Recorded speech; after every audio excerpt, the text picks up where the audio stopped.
ఎవరు అంటే కృష్ణ పరమాత్మకు జాంబవతికి మధ్యలో పుట్టినటువంటి వాడు ఈ సాంబుడు. ఒకసారి యాదవ కులంలో ఉన్నటువంటి వాళ్ళందరూ సాంబుడికి సరదాగా ఆడవేషం వేశారు.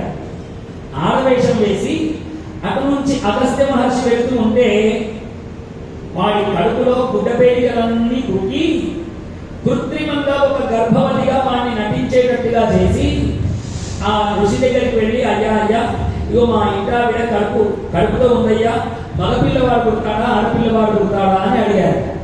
అగస్త్యుడు మహాజ్ఞాని కళ్ళు మూసుకున్నట్ట, వీళ్ళు నన్ను పరిహాసం చేస్తున్నారని మూర్ఖమైన యాదవ కులస్తులారా వీడి కడుపున ముసలము పుట్టు అని చెప్పించారు. ఆ ముసలమే మీ యాదవ కులనాశనము చేయు, యాదవ కులనాశనాన్ని చేస్తుంది అన్నారు. అలా బ్రాహ్మణుని యొక్క శాపవశము, ఆ శాపము పండే కాలము ఆసన్నమైంది కాబట్టి ఇప్పుడు ఆ ముసలము అంటే రోకలి, మనం దంచేది ఉంటుంది కదా, ఆ రోకలి వీడి కడుపులో పుట్టింది. నిజంగా పుట్టగానే మరి దాన్ని ఏం చేయాలో తెలియక దాన్ని తీసుకువెళ్ళి సముద్రంలో వేసేసారు.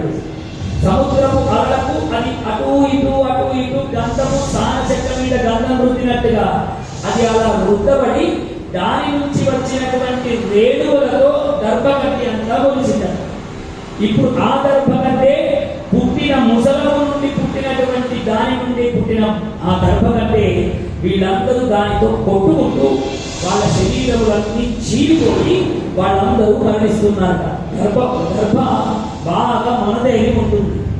అలా ఆ ముసలము నుండి పుట్టిన దర్భ ద్వారా యాదవ కులమంతా నాశనం అయిపోతూ ఉంటారు. దూరముగా